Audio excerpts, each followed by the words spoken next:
I'm Aoun Kirshner. It's my delight to welcome Joseph Aoun today. Hello, everyone. Hi. So, did some of you attend the luncheon panel? Okay, so what I'm going to try and do is... How was the food? Not bad, right? It wasn't bad. So, Robot Proof, this book, let me tell you how good this book is.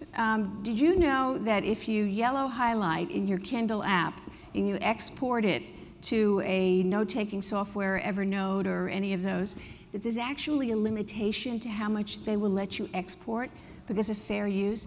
So I yellow highlighted so much that I had to go back and delete some because they wouldn't let me export it. So that's how good this book is.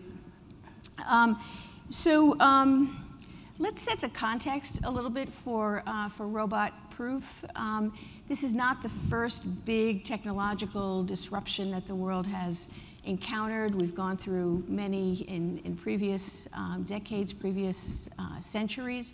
How is this one, AI, different from what we've been through before?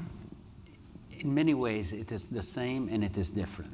It's the same that, in the sense that with every revolution, industrial revolution, agricultural before, etc., every time, the world adapts to that. And ultimately, you know, people are okay.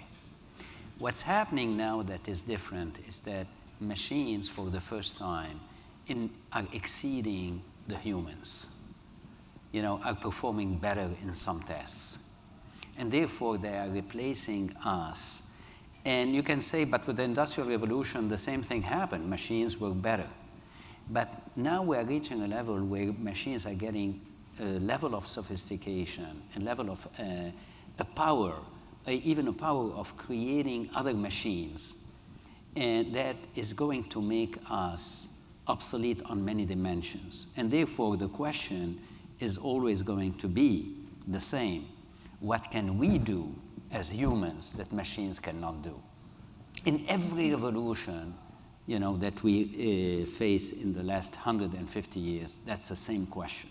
But this time, it is a more acute question because machines are performing at levels that we didn't fathom before. Namely, they are getting smart. So I heard that Elon Musk the other day said humans are underrated. What are the areas where, did anybody read that? It was about autonomous driving cars. Yeah. So what are the areas where do we rock? And where's the line between us and the robots? Look, first of all, let me mention, since you know, something about Elon Musk. I think Elon Musk is terrified about the AI revolution.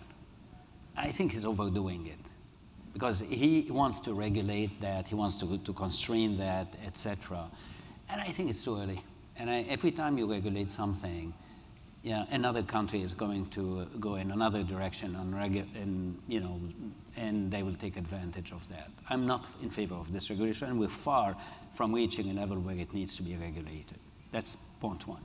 Point two, you know, going back to your question, what is it that we can, you know, every job that is requiring a process is going to be replaced. You know, here I have Chancellor Millikan here, my friend here. I think his job is not going to be replaced. I hope so, because otherwise my job would be replaced. Mm-hmm. Why? Because it's a human factor. Every job that requires the human factor, the creativity, the interpersonal relationship, the smile, the empathy, the ability to work with other people, the ability to be culturally agile, the ability to weep. I haven't seen a computer weeping yet. May happen. The ability to be global, the ability to move from a context to another. Those are not going to be replaced. Not in my lifetime. Afterwards, who cares? Well, we have children, we have grandchildren. We want to think about that. One of the real memes of this whole conference has been, and you write very eloquently about this, about the need to learn how to learn, the need to become a continuous learner. I think we all would agree that this is what universities are supposed to do. They're supposed to foster that kind of intellectual curiosity. Do we really know in any overt way how we do that? I mean, I guess it's sort of like, you know, pornography. We know it when we see it. But how do we teach that? How do we teach how to learn how to learn?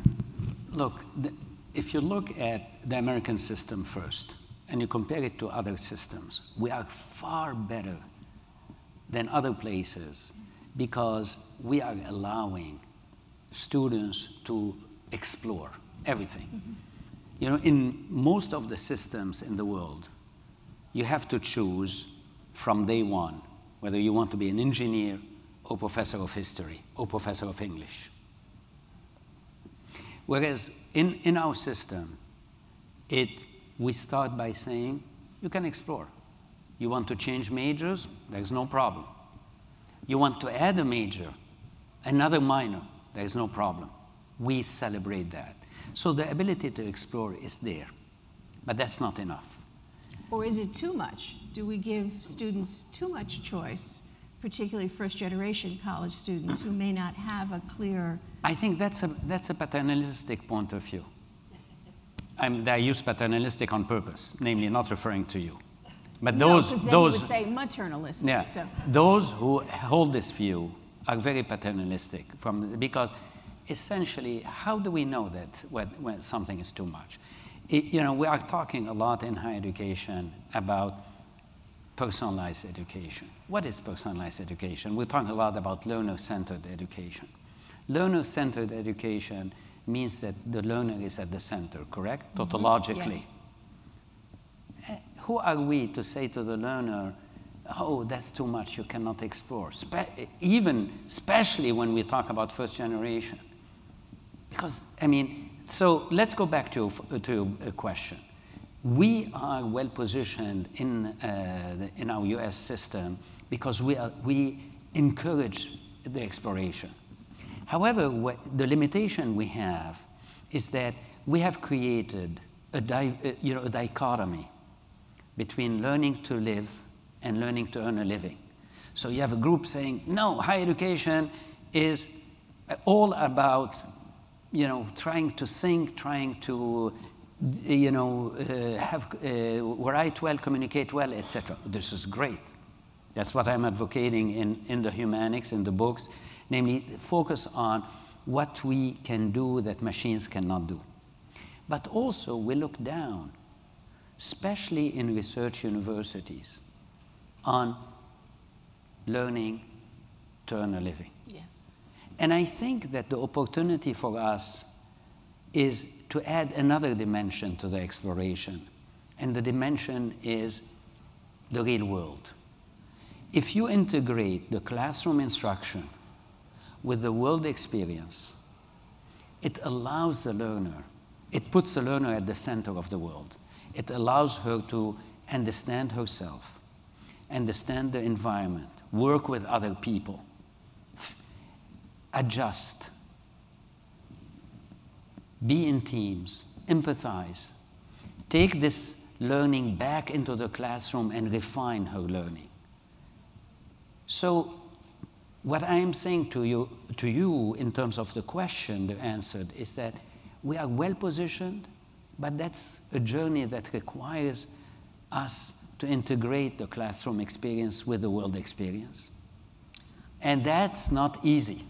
It's not easy, and I guess I'm wondering how many universities have the vision of what the careers, what the job opportunities, what the private sector is looking for, and have the relationships. I mean, Northeastern's been an extraordinary leader in this for ages. You blazed a trail in co-op education like nobody else has.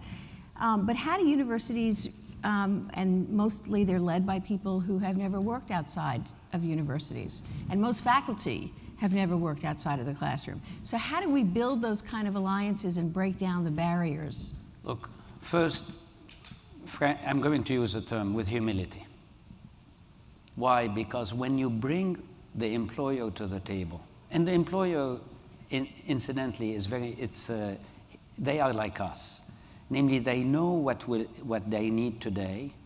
They know what they need 5, 10 years from now, but they don't know about the future beyond that. But once we bring them to understand the needs, for instance, let me give you concrete examples. We worked with GE, and I think my colleagues here at the, are here, those who did it, made it happen.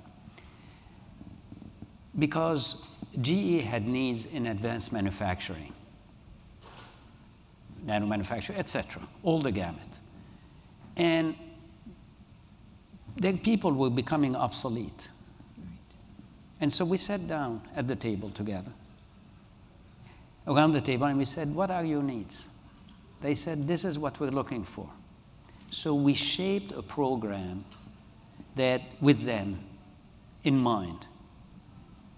And we looked at specific outcomes, we looked at a specific path, and we are delivering it with the, at their, at GE, with them there. So that required a change of path, right. Because we, as faculty, from day one, are taught that we own the curriculum. Correct? That's correct. What we clamor. That's shared governance. We had to realize that, yes, we own the curriculum, but we have a responsibility, and the responsibility towards the learner. Therefore, when you sit down with an employer and you understand their needs, you have to have a common journey. So it requires humility. It requires us to rethink the way we do business. And it requires breaking through that sometimes faculty resistance to the ownership of the curriculum. You're raising an important question, because every time I'm in a kind of general setting, people say, but it's very difficult to change in higher education because of shared governance, or etc. I think the mistake we do in higher education is that we vote too much on many things. We want a consensus before we move. And this is against a culture of experimentation, yes, innovation, and academic freedom. Let me give you a concrete example. There is a university, a well-known university, I will not name it. The faculty in the largest college there voted not to allow any faculty to be involved in online education. You're smiling, but I think we should weep, because it's against academic freedom. Absolutely. So I think the way we change is always the same in society and in universities. You have essentially 3 groups. You have the early adopters, you have the naysayers, and the large majority is in between. So what we need to do is empower the early adopters, let them run with it, let them be the proof, and the rest will follow. And that's the way we should do it. It all sounds right when you say it. And then I think to myself, universities are front-loaded, right? The whole system is set up to, on the theory that you're going to go to college and you'll get a job, and you'll become an alum to the institution, and once in a while we'll ask you for money. It's not set up structurally to deliver that sort of continuous education that you're talking about. So you're talking about a paradigm shift in how education is delivered. That is an enormous structural change in the university, and you're optimistic that we can get there. Look, I believe that in terms of this period could be viewed and will be viewed as the golden age of higher education. If higher education realizes that lifelong learning has to be incorporated as a core mission.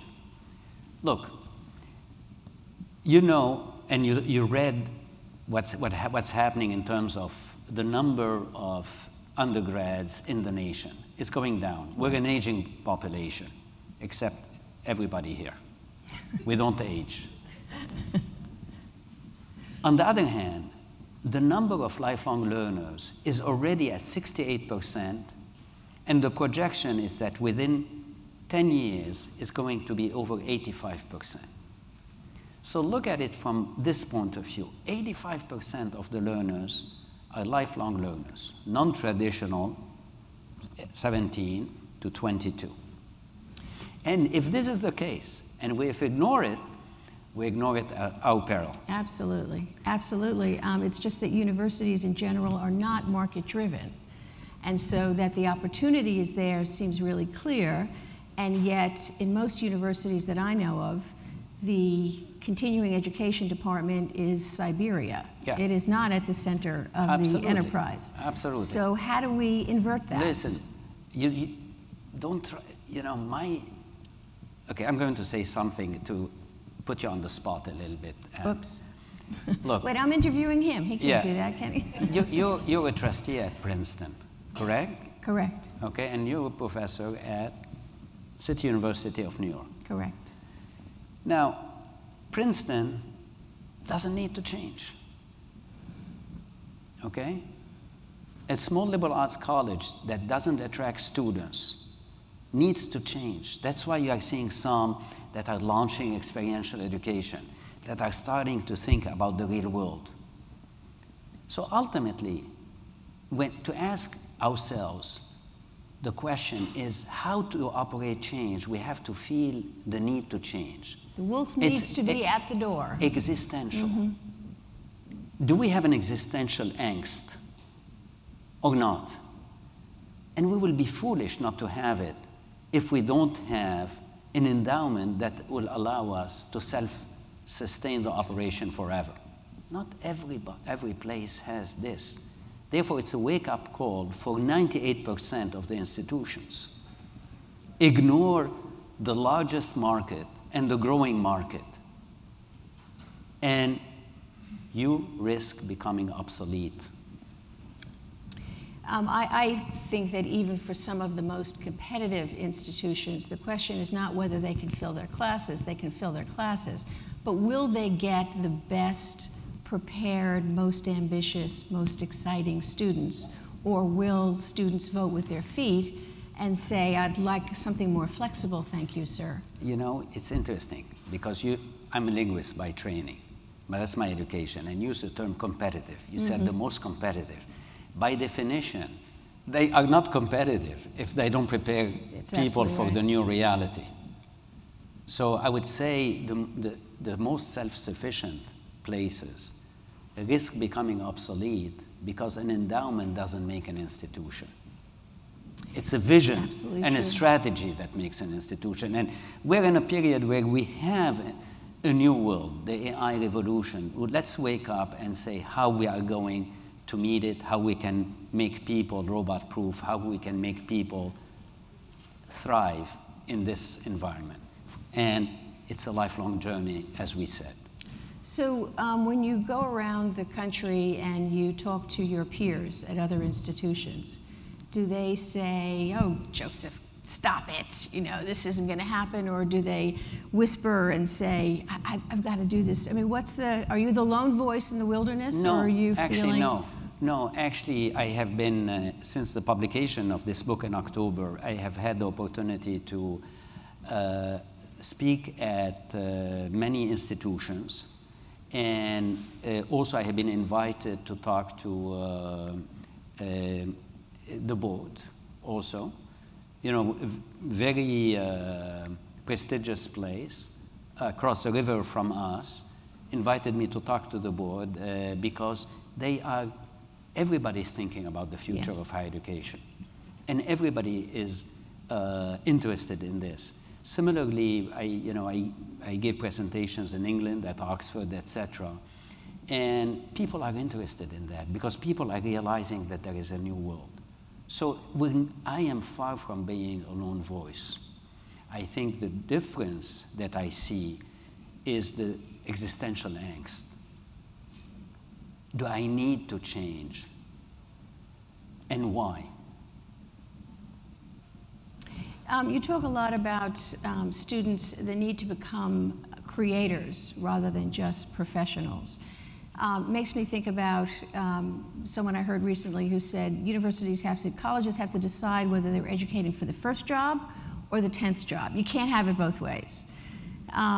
And so I wonder how we think about that, because particularly for first-generation college students, if you don't get that first job, you probably won't get that 10th job either, because it's a very unforgiving marketplace. So how do we think about aligning those two? Because once again, we like to create dichotomies and oppositions in higher education. You can either do the first job or the 10th job, but not both. Why? You should do it all. Look, let me be very concrete. We survey employers constantly. Every year we survey employers, and we use Gallup, we use other outfits. So one year we surveyed the CEOs, and we say, what kind of talent you're looking for? And they said, we're not looking for a talent that is ready for job number one, because it's an investment. We are making an investment every time we recruit somebody. We're investing in her.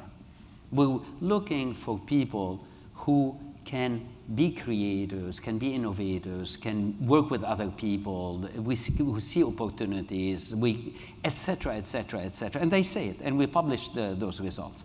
Let me give you another example. You all heard about coding boot camps, correct? One of them was sold for $400 million, which is not much if you think about it. No, seriously. Don't tell Jake Schwartz he said that. No, it's not much. If you think about it. Well, some employers, very large employers, and very important employers, are telling us we stopped recruiting people with a boot camp certificate. And we ask why. They say for a simple reason. They can't go beyond the first step. This is why, we are talking about stackable certificates. We are talking about a journey. They explicitly refer to some of the companies, and they say we don't recruit from them anymore. I'm talking about very large employers. Those companies, by and large, are students who have already graduated from colleges and universities and are getting the boot camp training on top of that. So I sort of don't understand that argument. Because essentially you have two types of people getting into the boot camps. I'm simplifying because it's more than two types. People who are moving into a new field, okay, trying to get coding as a step into, let's say the tech field or the tech world or any other world. And those people in general, they already have an expertise in something, and this will be an add-on or something along these lines. And then you can very well see, and we have examples because we run our own operations about boot camps, but the advantage is that it's a journey. It's not one thing. You can go all the way to the master's, all the way to whatever it is that you need. It's stackable. With those employers are looking, and they are sending us people with a PhD, people with a master's degree, people with a BS degree, in order to start this journey. Those employers are already making choices because they're investing in their people. Right. What they are not taking is people who are not employees with them and are presenting themselves as my expertise is in coding because I did the certificate. This stopped. The wave has moved because they say, look, I'm investing in somebody for 10 years and this person with us is simply not paying off. And I'd be happy to name that, but not in public, to name the employers. Grab him afterwards. We're getting the high sign because I think we're reaching the end of our time. And at the very end of the book, you describe the future state of education and work, and then you say, it is our job to make it happen. So tell me about the it's in that sentence. Look, what must happen? Why are we in education? What's our mission? Our mission is to make people at the center of our universe and to make them robot-proof for life. That's it. That's the it. That's it. Thank you very, very much. It's a pleasure to talk to you. And it's great to be with you. And, thank you. And thank you all for staying. Thank you, Anne.